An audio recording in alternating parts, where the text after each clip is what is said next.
Welcome to Making Sense of the Madness. We got a great show lined up for you today. Long time coming. We've got 20-year congressional veteran Curt Weldon on with us to not only discuss Able Danger, FBI corruption, but where we are in the Trump 2.0 administration and whether or not we're going to start seeing some disclosures of the things that many of us wanted to see really 2 decades ago. It's going to be a banger of an episode. You're not going to want to miss it. Buckle up and get ready to make sense of the madness.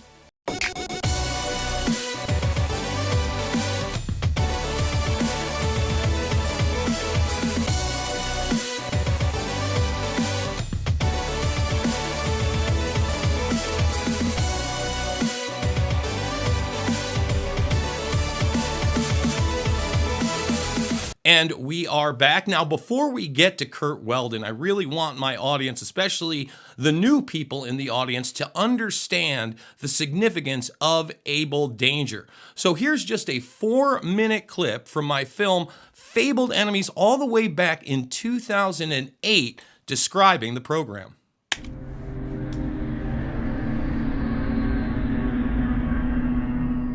Now I guess we can safely say that there were people within the FBI and other agencies who actively protected and aided the alleged terrorists. With all the resources available to U.S. intelligence, you would think that someone within would have detected something. Well, one did.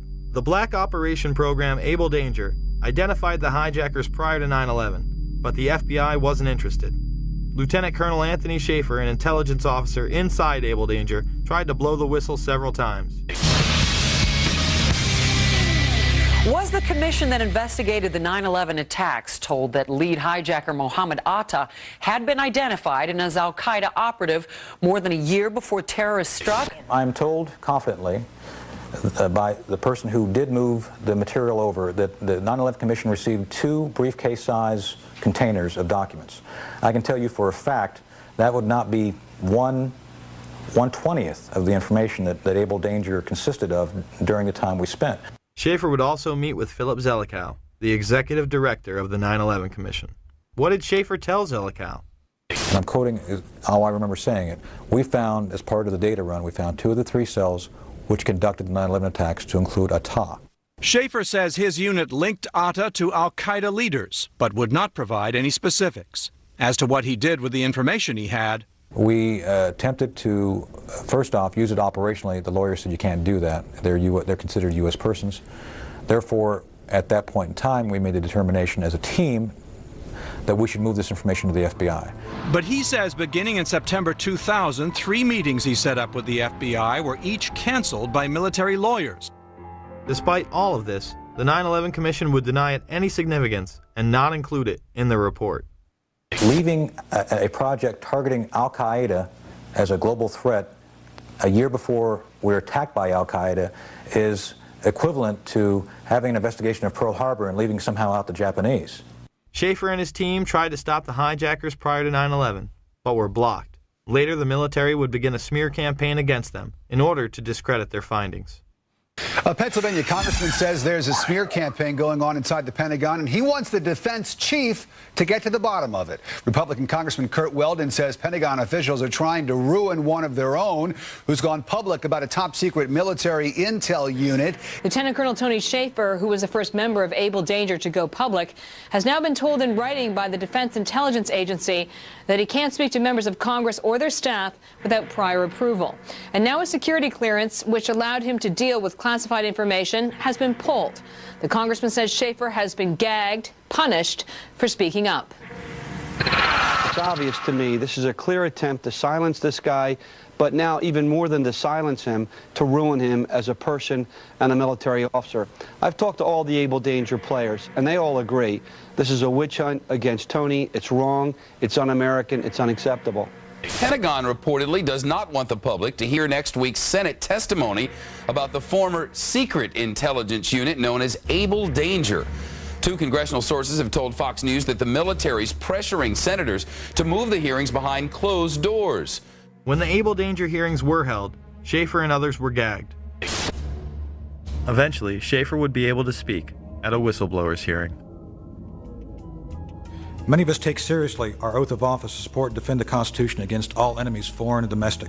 Let me be upfront here. I am no Boy Scout. I was not hired as an intelligence officer because I hung out at the Christian Science reading room. My job is to get information using tried and true intelligence methodologies. According to my legal counsel, until I disclosed the able danger information, I was a rock star. It was my work as a chief of DIA's Special Mission Task Force back in 1998 that I became involved with Able Danger. My officers and I were working at the cutting edge of technology and DoD black operations. Most of all of my operations and operational records remain classified. With all this evidence, why did the 9/11 Commission and Pentagon suppress valuable information about the hijackers' activities leading up to the attacks? And now to discuss that and really how they came after him as well is Congressman Curt Weldon. Congressman Weldon, first of all, thank you so much for joining us. What, if anything, would you kind of like to add to the Able Danger story? And of course, the story unfortunately gets much worse for you and your family after the fact. Well, first of all, thank you for having me, and thank you for the great work you've been doing for the country. It's only because of people like you that the American people can finally understand what's really going on with our country. And I've waited for almost 20 years to tell the story because, to be honest with you, I couldn't trust the leadership in the White House to protect me against those that I knew were the reason why I left Congress in 2006.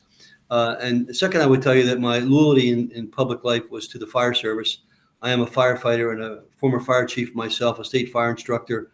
When I went to Congress, I organized all the firefighters in America. I've been to all 50 states, and I attended all the major disasters within days after they happened, and formed the Fire Caucus, which remains the largest in the Congress with over 300 members.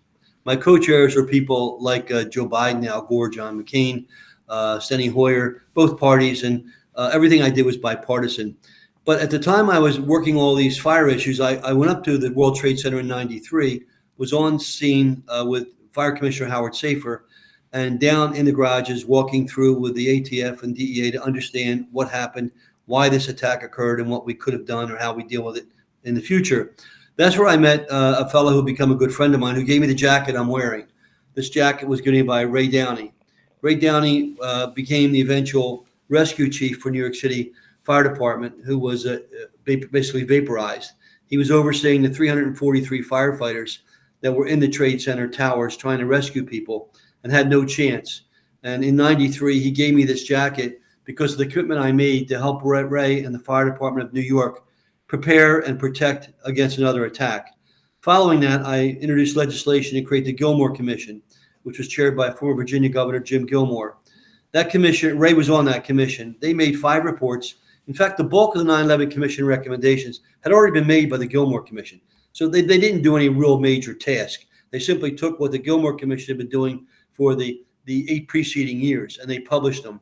But while doing that, I was at the time the vice chairman of the Defense Committee in the Congress overseeing the military, and was the chairman of the Oversight Committee for All Military Research. That budget was about $180 billion a year. And at the time, the services were standing up information dominance centers to allow the services to deal with the cutting edge threats posed by cyber attacks and using technology and intelligence to understand where the future threats would be. Each of the services had their own. I was funding them all. I got to know the players. The Army's program was at Fort Belvoir at the Land Information Warfare Center right near the Capitol, and I would go down there and visit. I didn't know at the time that what I was seeing was basically Able Danger. I didn't ask to be read into the program because I didn't need to know that, but I witnessed what they were doing, the software they were using like Starlight and Spires and other cutting-edge software, the data mining they were doing, and the link analysis they were doing. And I understood they were doing it to deal with emerging transnational terrorist threats, which is what we saw as a result of the '93 attack. And so I got the Gilmore Commission to make a very important recommendation before 9/11. In fact, I had the Deputy Secretary of Defense, John Hamre, go down to Fort Belvoir, meet with the team. I said, John, you have to go down and see what they're doing down there. He did. He called me back. He said, you're right. I said, John, we need to have this capability so that we can prepare and understand future threats and attacks. He said, I agree, but you've got to convince the FBI and the CIA to allow us to use their raw data. there are 33 classified systems in the federal government, but they're the two big ones, and you've got to convince them. So on November the 4th of 1999, in my office, I had the Deputy Secretary of Defense, John Hamre, the Deputy Director of the FBI, and Deputy Director of the CIA, and I handed them a 9-page proposal to create what we called the NOAA, National Operations Analysis Hub, policymaker and warfighters tool to deal with emerging transnational terrorist threats. There's a chapter in my book about the NOAA and showing you the picture of what I gave them. John Hamre said, it's a great idea. We need it. I'll manage it. I said, I'll get it funded. The FBI said, we'll support it. And the CIA said, we don't need it. The CIA, 2 years before 9/11, blocked the capability that was the primary shortfall that resulted in 9/11 attack occurring. For 2 years, I spent traveling around the country speaking at intelligence events, calling for a fusion center. When Bush came into office, I briefed the Bush administration to set up a fusion center. They didn't listen. When 9/11 happened, I was in my office in the Rayburn building, and I got frantic calls on my cell phone. One from Tony Schaefer, Lieutenant Colonel, Bronze Star recipient. One from Scott Philpott, the commanding officer, Annapolis grad of Able Danger. One from Dr. Eileen Pricer, the career intel officer from the Air Force, Able Danger. Eric Kleinsmith. They all called me. They said, separately, we got to talk to you, Congressman. I said, we're under attack right now. What do you want me to do? We need to see you right away. Can I just stop you right there? What time was the first call? I am curious. It was on the day of the attack. So are we talking post what had happened in Pennsylvania, the last leg of the attack? Post what happened in New York. So basically immediately after it had been identified and on the news, you got a call from several players within Able Danger due to your proximity to these operations, and I would assume your white papers that you put out prior to this to try and create these fusion centers and awareness, no? Yeah, I was their funder. So I was the chairman of the oversight committee funding them, giving them all the money they needed, so they loved me, and I didn't ask for anything, just do a good job. I didn't bother getting right into what they were actually doing. I could have, but I didn't. But I knew it was great. So I said, okay, come over and see me. Well, they brought the charts over. And they rolled the charts out on my desk. And the charts that they said to me, Congressman, what we were doing was we were involved in a top secret program established by General Hugh Shelton, the chairman of the Joint Chiefs of Staff, managed by General Schoomaker of Special Forces Command. And the operational leadership of this was at Fort Belvoir at the Land Information Warfare Assessment Center, which you were funding. There were about 20 of us, all intelligence officers pulled from all the agencies. And we identified a year before 9/11 every cell of Al Qaeda worldwide by name and by photo. They rolled those charts out on my desk. I still have those charts. I'm probably the only one in America that has the original charts. They're not classified because I've shown them in public hearings. I immediately took those charts down to the White House, and I met with Steve Hadley. I took 2 members of Congress with me just as witnesses. I took Dan Burton, chairman of the Oversight Committee, and I took Chris Shays. And I rolled the charts out on Hadley's desk. And he said, where did you get these from? I said, Steve, I've been telling you for almost a year that we needed this capability to deal and prevent another terrorist attack. And you didn't do it. He said, I've got to show these to the man. I said, the man? He said, the president. I said, you mean the president doesn't know that? He said, no, I have no idea. I gave him that set of charts, but I had other sets of charts. And I left the White House and went back knowing that I could have prevented the attack that cost the life of one of my dear friends, Fire Chief Ray Alford, and 342 other firefighters, and 3,000 innocent people that were vaporized on 9/11, and thousands more. And I swore that for the rest of my life, I was not going to allow the deep state, the bastards in the intelligence agency, to block what we knew to be needed by our country. And I'm a very loyal, patriotic American. I'm a firefighter by profession, a teacher, an educator. I grew up in a family of 9. I'm the youngest, and all my brothers were served in the military. I wanted to go to the Air Force Academy. I had bad eyes. I couldn't get a waiver. So I devoted my life to the fire service, and that's what I've done my whole life. And so I was outraged and incensed that we could have prevented 9/11. And what I got, the story you heard from Tony, and I've had Tony on many shows. I had him on a podcast I did back in October of last year. A couple of interesting things you should know. Tony, when 9/11 happened, they disbanded the Able Danger team. And by the way, I have the only manuscript for Able Danger. I finished it in 2006. My lawyer said, if you publish it, they'll kill you. I never published it. I'm going to publish it this year. Last July, I took a copy of the draft manuscript, Able Danger, up to Chief John Esposito, the chief of New York Fire Department, who's a friend of mine. And I sat with him for 2 hours. I talked about 9/11. I talked about the New York firefighters that died at 9/11 and those after. And I handed in John a copy of the manuscript signed in honor of Ray Downey. And I said, this is my tribute to your, and they all know Ray Downey up there because Ray's two sons, one has his father's job as chief of rescue, the other heads New York Fire Department training. They're all American heroes. And so the point is that the Able Danger team was doing their job. I was funding them. I had seen the capability. We had the opportunity to put that in place. The bureaucracy pushed us back. Tony Shaffer, when I met with him, said, Kurt, we identified Mohammed Atta and the New York cell as a part of the 5 key cells of Al-Qaeda worldwide. And they're on the charts I have. If I come back to your show, I'll show you the charts. And he said, we identified the linkages between Mohammed Atta, bin Laden, and the other key cells of Al-Qaeda. When Commander Scott Philpott came into my office, all separately, they didn't come in together, they came in separately. He told me the same story. Scott's an Annapolis grad, a brave American, and he got all emotional because he told me that they'd also identified the people that eventually did the attack against, or they knew an attack was going to occur against our ship in the port of Aden, Yemen, which was the attack on the coal. Again, the bureaucracy failed, the military and people that were killed there. But Tony said to me, Congressman, after I did my assignment, they put me back on regular duty. I went back to Afghanistan where I was a spy. Zelikow, who was named the executive director of the 9/11 Commission, took a delegation through Afghanistan asking if any military had any information that could be useful to the 9/11 Commission. Tony Shaffer told his commanding general, I have information. So he met with Zelikow in Afghanistan. They exchanged business cards.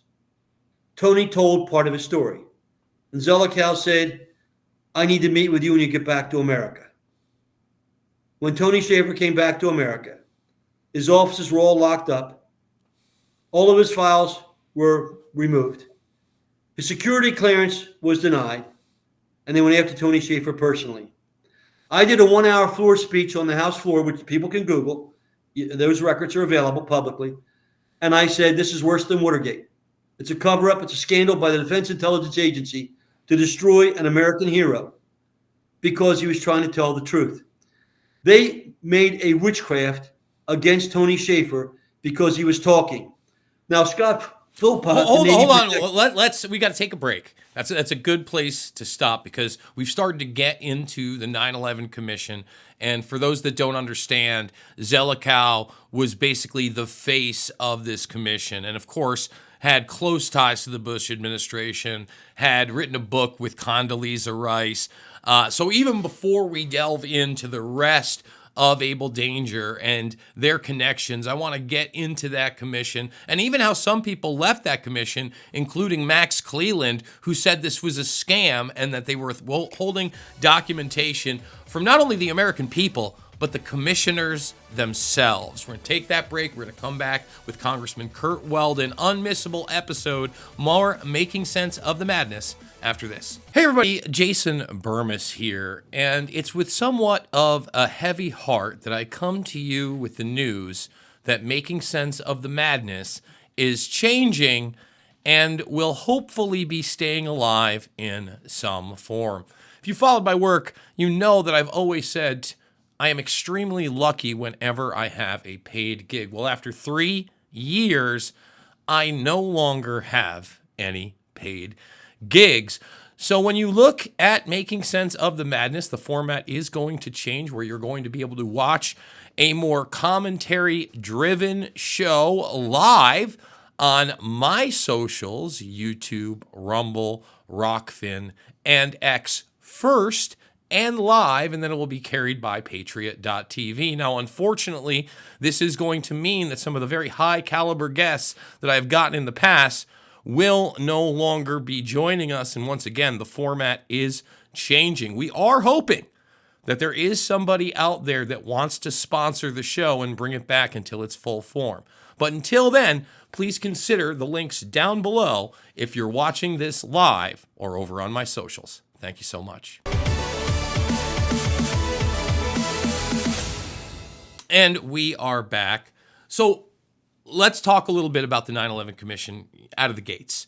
First of all, there's a ton of resistance for that commission. Initially, they say that Henry Kissinger is the one that's going to be heading that up. And by then, Kissinger's name wasn't the gold standard, if you will, and pretty quickly they had to move in a separate direction. Really out of the gates, you had many family members that were displeased that he was even on the table and where this commission was going. And as I said, as the commission went on, people like Cleland stepped out and even stepped into the media and said, hey, this is a scam.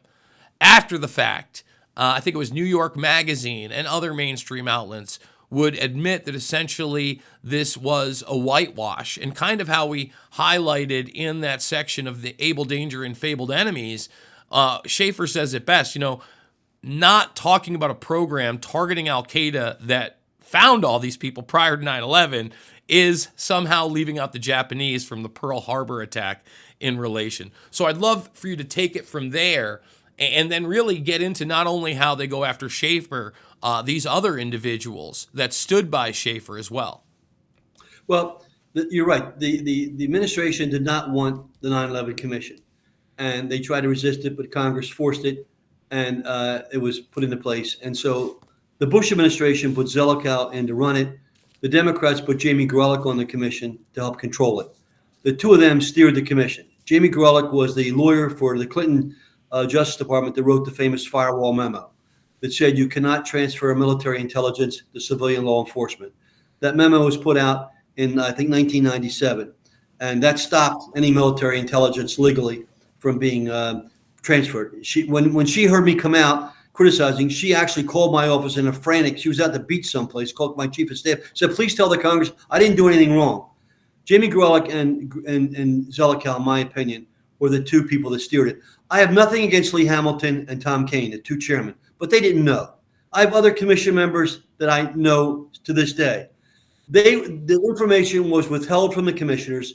The information was steered by the staff, and the staff controlled what they would get access to. And I'll give you a couple of examples. Tony Schaefer, when he, as I told you, they destroyed his career, he went into the reserves and continued to service the country and decided to write his memoirs. So he wrote his memoirs called Dark Heart, which was published. But before he published it, as a normal protocol when you're in the military or intelligence, you ask your commanding officer to review it. So he had his commanding general review his book, Dark Heart, gave the okay. Tony's publisher publishes the book, and the deep state finds out. They issue a cease and desist order against Tony Schaefer's book, but it's already in publication. So U.S. taxpayer money was used to buy all 10,000 first edition copies to destroy them. So I had Tony on a podcast in October. I'm going to tell you the response, and I got this back when I interviewed Tony right after this occurred. I said, Tony, you have the original version that's not redacted and the redacted version. Tell me, on the record, what did they want that was so sensitive in your book that they had to have redacted? What was redacted, Tony? The main thing they wanted redacted was Zelikow's name. They did not want the people to know that Zelikow had been briefed by Tony Schaefer in his book. Zelikow's name and the 9/11 Commission is not an intelligence item that needs to be redacted from a book. That's the length they went to control and spin this whole story. But it gets worse than that. Because besides Tony's book, you need to get a book called Horse Soldiers. If you haven't read this book, it's a New York Times bestseller. The book was written, it also was made into a movie. The book was written about General Keith Lambert.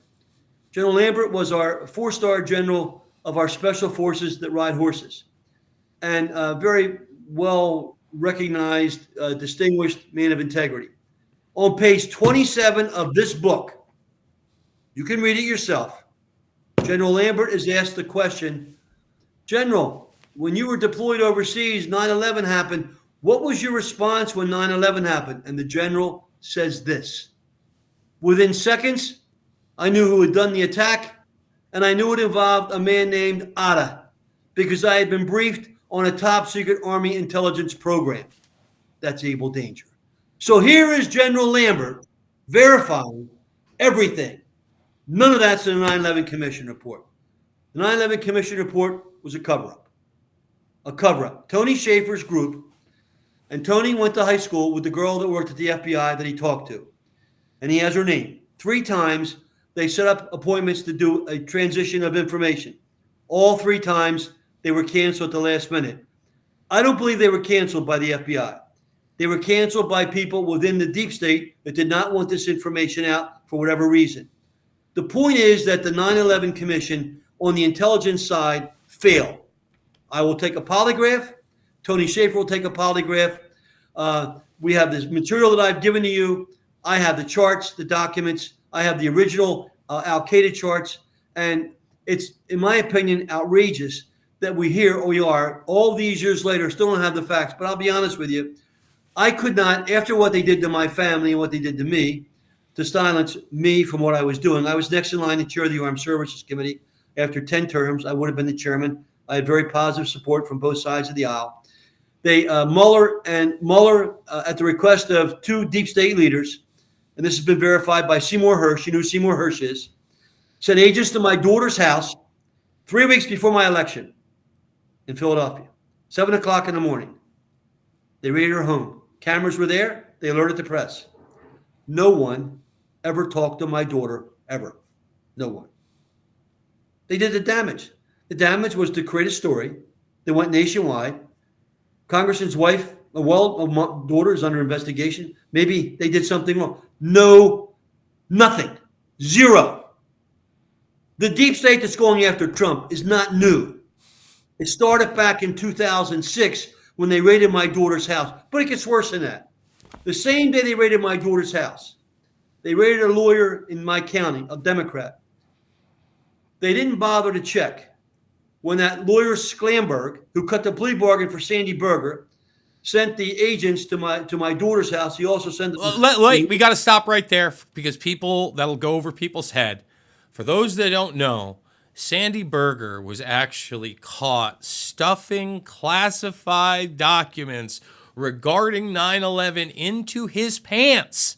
And he barely got a slap on the wrist when caught, and most people aren't even aware of that. So this guy was smuggling out documentation that would give, the slightest bad look on this intelligence apparatus on behalf of them. It was barely a story. Continue. Sandy Berger was Clinton's security advisor. I was his worst enemy. He was the one that arranged the retroactive waiver for the CEO of L'Oreal Corporation, Bernie Schwartz, in the 1996 era. After L'Oreal had already transferred state separation technology to China, Sandy Berger arranged a retroactive presidential waiver, which is unconscionable. So that gave them the long-range missile technology they have today. But then, as you point out, as I was about to say, Sandy Berger got into the archives right before the 9/11 Commission was going to call him to testify. And he sat on the top floor and stole 5 documents, all highly classified pre-9/11 intelligence documents. He stuffed those documents inside his clothing, left the room. He was called by the Inspector General for the archives and said, Mr. Berger, did you take anything while you were here? And he said, no, he lied. That's a felony, lying to a federal agent. He said, we have you on footage. So he hired one of Clinton's lawyers, and they cut a plea bargain. He pled guilty to 11 felonies. 11 felonies. Stealing 5 documents, destroying 5 documents, and lying to a federal agent. He pled that to 1 misdemeanor. No jail time. Lost a security clearance for 1 year, and then he leaves and forms a company called Stonebridge, representing Chinese corporations. I did a 1-hour special order calling Sandy Berger a traitor, and his staffer was assigned in my last campaign. He was my biggest nemesis to get me lost. and the run up to the 3 weeks before my election getting me out because they knew I would have convened hearings. I would have done hearings with unlimited subpoena power on all of this, on Berger, on 9/11, on Zelikow, on the Department of Justice. All of this I would have brought up, and they knew that. They had to get me out. So the problem is that what we don't know the full facts of what occurred on 9/11. And we do know, and I have no problem saying this, and I'll say it under oath, that they covered up the pre-9/11 intelligence. Now we have a very distinguished general saying it in his book that no one's refuted. I went when the 9/11 Commission was impaneled. They didn't. I tried to go over there as a witness. Now I'm representing all the firefighters in the country. 343 firefighters were incinerated. I was the only member of Congress that was at 93 attack. I was there on the ground. They wouldn't let me testify before the commission. And I went to, when they finally gave the report, it was in the main room of the Cannon building. And Lee Hamilton and Tom Kane were up at the front. And they're good people. And I said, I was the first, I got there early. And I said, I want to ask the first question. I said, now, you know, I represent all the firefighters in the country. I'm a former fire chief. I was at the Trade Center in 93. I created the Gilmore Commission. Why would you not want to hear from me? Why? Well, Congressman, you know, we had a lot of people that wanted to testify. They did not want me to tell the story about 93, about the Gilmore Commission, about the Able Danger, about all the stuff that I knew because they didn't want it included in the report. Now, all of that happened. Now, the big story that you've been investigating is why did all this happen and what's the bigger underneath reason why this occurred? And that's still, there are tons of things that have not been addressed there yet. And that's why there's got to be a presidential commission. It cannot be a commission of members of Congress. And I was a member for 20 years. It's got to be people that have no ties politically. It's got to be professional people, engineers, firefighters that want to get to the truth. And I'll tell you, when the truth comes out, the country's going to shake like wild.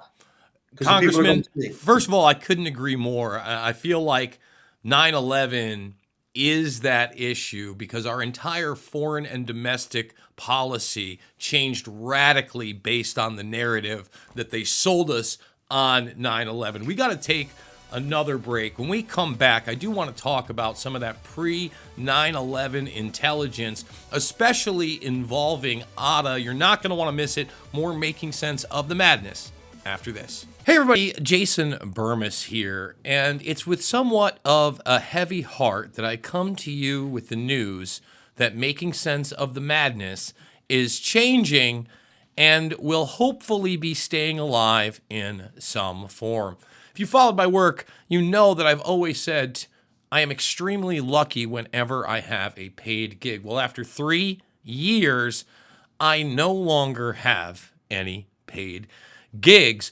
So when you look at Making Sense of the Madness, the format is going to change where you're going to be able to watch a more commentary-driven show live on my socials, YouTube, Rumble, Rockfin, and X first, and live, and then it will be carried by Patriot.tv. Now, unfortunately, this is going to mean that some of the very high-caliber guests that I've gotten in the past will no longer be joining us, and once again, the format is changing. We are hoping that there is somebody out there that wants to sponsor the show and bring it back until its full form. But until then, please consider the links down below if you're watching this live or over on my socials. Thank you so much. And we are back with Congressman Curt Weldon. Again, an amazing episode so far, sir. So you mentioned Seymour Hersh, and we've been talking about Muhammad Atta. And in my film, Fabled Enemies, there's a section there where James Woods, the actor, discusses getting on a plane in August out of New York, where he and another woman were so heavily suspicious that the plane was going to be hijacked that they contacted a stewardess who then contacted the pilot, and they all kept an eye on them. And then he actually held his metal knife that was given. You know, he was in first class. He was so worried about it. They all made reports after the fact.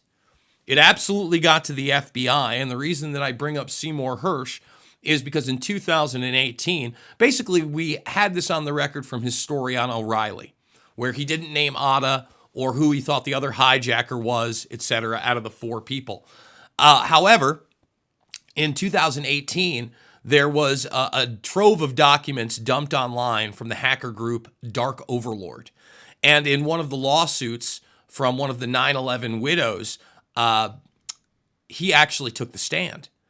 And he named that Atta was in fact one of them. I believe the other one was supposedly the lead hijacker of 175, Nawaf al-Hamzi. They weren't supposed to be in the same unit. Now, what's really alarming about all of this is the FBI knew. Seymour Hersh, in his testimony, said that he had confirmed that the FBI had taken it seriously prior. By the way, they showed up to his door after he contacted them on the morning of 9/11 and let him know that he was on this flight. So we had all these reports, and again, it seemed like Atta was protected. Again, in the film Fabled Enemies, I showed that Deborah Albritton had called the CIA on her neighbor, who was one of the hijackers, and they did nothing there as well. This seems to be the norm again and again and again, that at least some of these people were protected at the highest levels. The al-Bayoumi story has now gotten out there into the mainstream, but this wasn't really new. It's, again, something I reported on. It's been confirmed to me through FBI friends at the highest level that two of the terrorists at 9/11 were on the CIA payroll. 2 of them. So on the US CIA payroll. Again, when you look at that, you know, you've had people like Richard Clark come out, talk about al-Bayoumi. We certainly have the Saudi funding. If you believe the bin Laden stories, there's a lot more connections to Pakistan than there are on the named places of war on terror, Afghanistan, Iraq, etc., especially when you talk about the funding prior to 9/11 with General Mahmoud Ahmed out of the ISI. And when you talk about the Central Intelligence Agency, the ISI, the CIA, MI6, they've kind of worked hand in hand since the 70s. I also put that in there. And the Mujahideen bin Laden network in Russia. So you talk about a commission.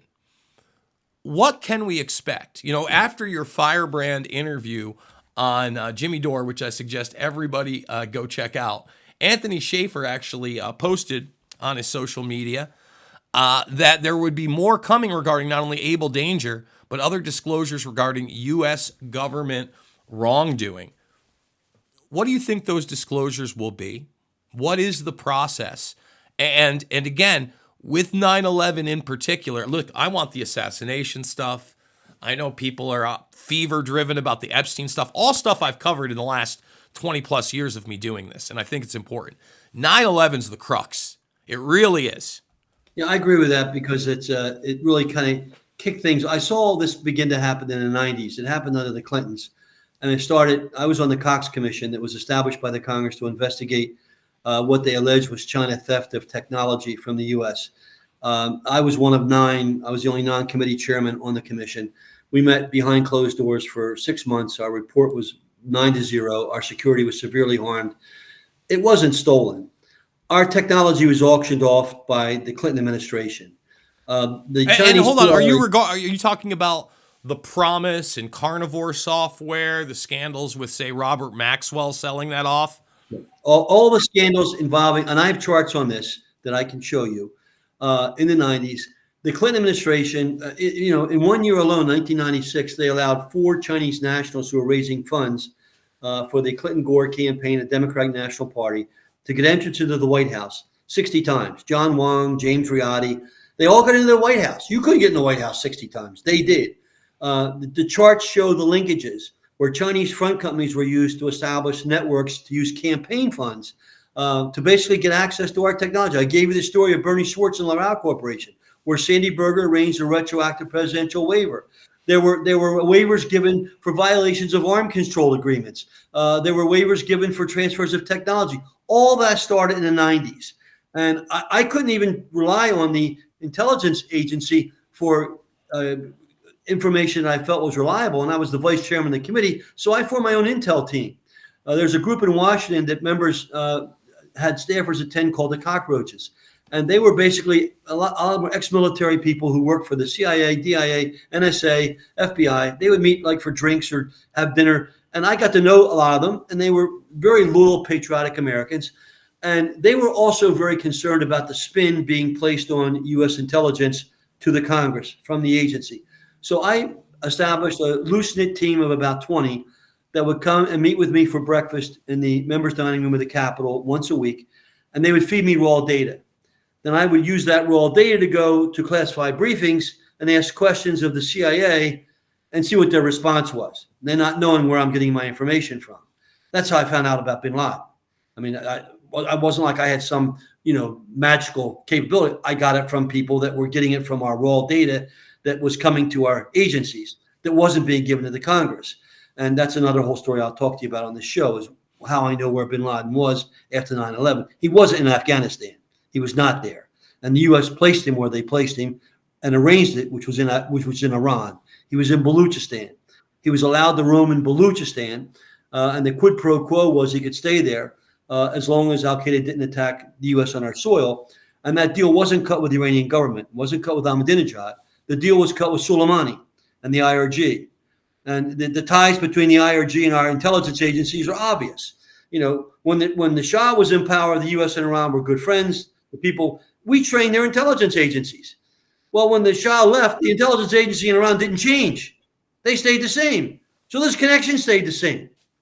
And what I'm telling you is, and I have the 10 silver bullets to verify this and prove this, the U.S. facilitated the placement of Osama bin Laden in Iran, in Baluchistan, post 9/11. So can I just get a timeline there? Because there is that January 2002 report from CBS and Dan Rather, where they go to the hospital in Rawalpindi, Pakistan, and actually talk to some of the staff. And they claim that Osama bin Laden is there on the eve of 9/11, 9/10, getting dialysis and being protected by the Pakistani military.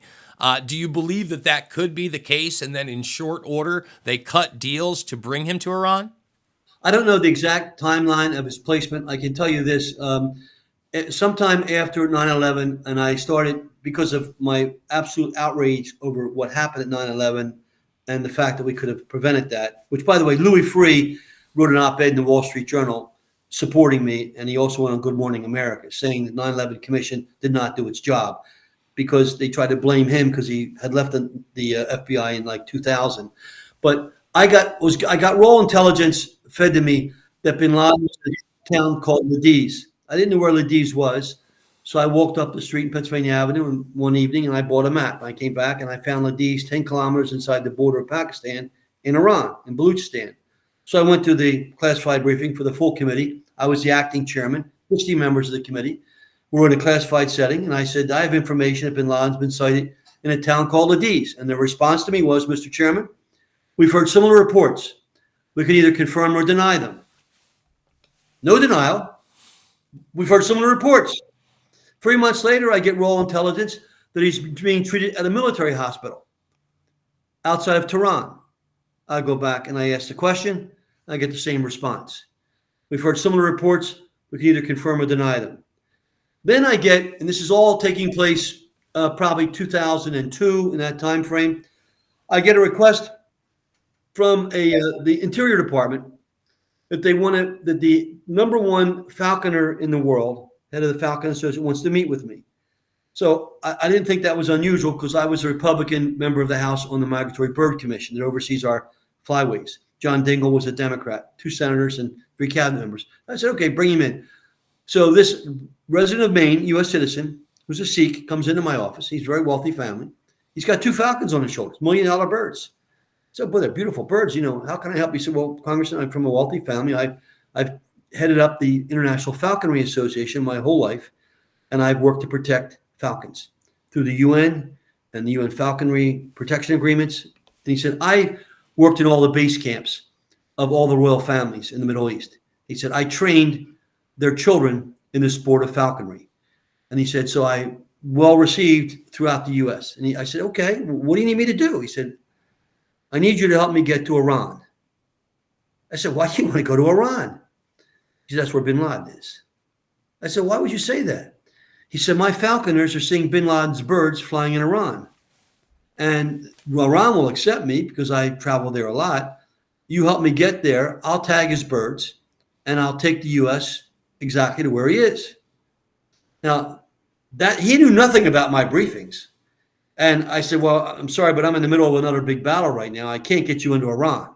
And what year is this taking place? Well, they wanted to do a film with me after I was taken out of Congress. He came back to me, and he was working with Michael Scheuer. Michael was the CIA Bin Laden Task Force Director. So are we talking around 2007, 8-ish? No. This is when I was in Congress. No, Oh, you're still in Congress. All this happened when I was in Congress. So is this prior to the Iraq invasion or post-Iraq? Oh, yeah. This would have all been in the range of 2002, 3, 4, in that range. Okay. All in that time. All when I was in Congress. Congressman, we got to take one final break. This is riveting. You're hearing a lot of stuff you're not going to hear in the mainstream for the first time. Final segment of the show after this. Hey, everybody. Jason Bermas here, and it's with somewhat of a heavy heart that I come to you with the news that Making Sense of the Madness is changing and will hopefully be staying alive in some form. If you followed my work, you know that I've always said I am extremely lucky whenever I have a paid gig. Well, after 3 years, I no longer have any paid gigs. So when you look at Making Sense of the Madness, the format is going to change where you're going to be able to watch a more commentary-driven show live on my socials, YouTube, Rumble, Rockfin, and X first and live, and then it will be carried by Patriot.tv. Now, unfortunately, this is going to mean that some of the very high-caliber guests that I've gotten in the past will no longer be joining us, and once again, the format is changing. We are hoping that there is somebody out there that wants to sponsor the show and bring it back until its full form. But until then, please consider the links down below if you're watching this live or over on my socials. Thank you so much. And we are back with Congressman Curt Weldon. We've got about 8 minutes left in the broadcast, so I certainly want you to hit on anything else out there that you think that we should hone in on. But when you speak of bin Laden and his Falcons, I think they, again, because people don't really have the cursory information surrounding bin Laden. Number one, he's not just a royal billionaire. He's somebody whose family has also been in business with families like the Bushes for a very, very long time. And as I alluded to before, that Mujahideen Muslim Brotherhood network worked with U.S. intelligence and the Brzezinskis of the world when Russia was the big enemy. Rambo 3, they were the freedom fighters, folks.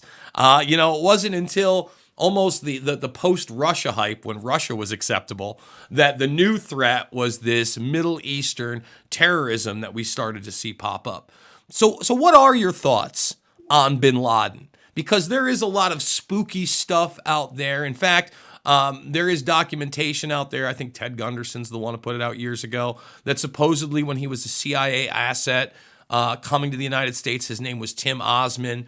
Is that real? And again, what are your thoughts on this guy?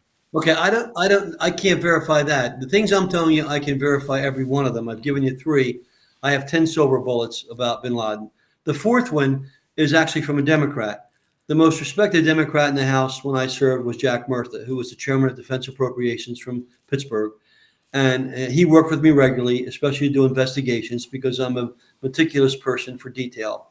And he sent over Ron Klink. Ron Klink is still alive. He was a KDKA TV producer, TV star in Pittsburgh.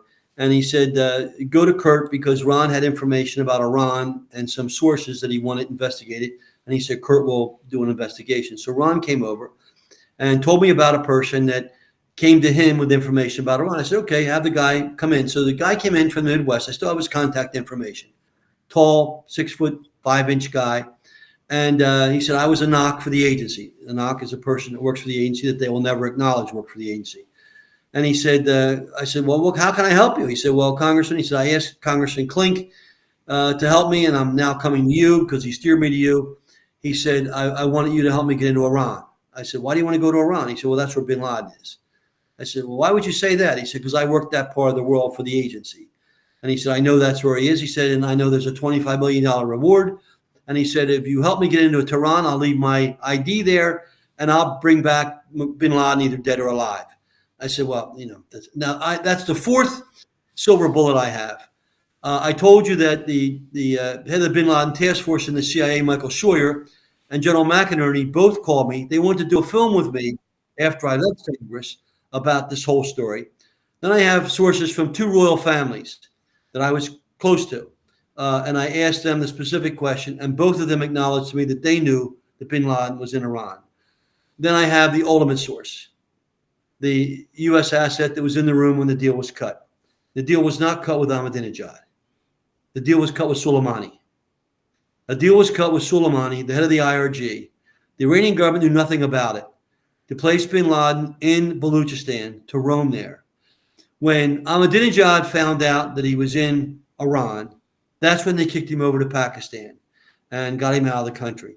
And actually, the Falconer from Maine was going up to the UN office of the Iran because they had no embassy here. And he was constantly pestering them about, why are you harboring bin Laden? And they would say, you're crazy. We'd never have that man in our country. But they would constantly go back and say, hey, this is being asked of us. Ahmadinejad came over to give a speech at the UN. And George Stephanopoulos, you know who he is, the Birdman got him to ask the question kind of jokingly, hey, we understand that you're harboring bin Laden. And Ahmadinejad went back to Iran. And that's when they found out that was where he was and kicked him over to Pakistan. And the rest is history. Do I think bin Laden was there? Absolutely 100%. Do I think the was a cover-up? Absolutely 100%. Do I think our agency was involved? 100%. Do I think anyone's willing to take on and investigate? No. And that's the problem. I would not come out and speak because the Bush administration, Bush Sr. was a big supporter of mine. In fact, when I wrote my book, Taking on the CIA in 2005, I don't know whether you're aware of it or not, but I wrote this book, Countdown to Terror, about Iran, Taking on the CIA. Jim Woolsey endorsed that book, and he was former CIA director. And I said, if we don't come to understand the problem with Iran, we're going to end up with a war with them. So the problem is that we've not had the members of Congress who have the protection to ask the tough questions. And the agency would rather have members fight with each other over stupid things and yell at each other than really worry about the serious things affecting our country. And to be honest with you, I couldn't trust anything under Obama. And I couldn't trust, and even though I know Joe Biden very well and grew up in the town next to him, and he came to my son's funeral as vice president and stood in line for an hour, I knew that the people under Joe, he couldn't control. With Trump, when he got rid of the security clearances for the 51, it's a different story. Now, I would tell you, the biggest risk for Trump right now is his personal safety. They're not going to lay down easily. These people, and they have tentacles all over. I don't care who knows. I know what they did to me. They took on my family for no reason. And that's not America.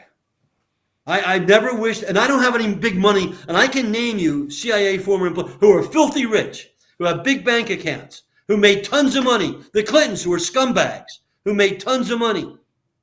That's the problem with America. 200 years ago, we had patriots that got their guns out and fought against oppression. Now it's time for patriots to stand up and use their voices, to speak out. And if we don't do that, we have no one to blame but ourselves. These little cliques of control that think they can manipulate and not be held accountable, that kill people. I watched the film, being a firefighter, I watched the film that was put out in 2020 by firefighters called Bravo 7. That has the voice of one of the most respected battalion chiefs in New York, Oriole Palmer. 3 kids.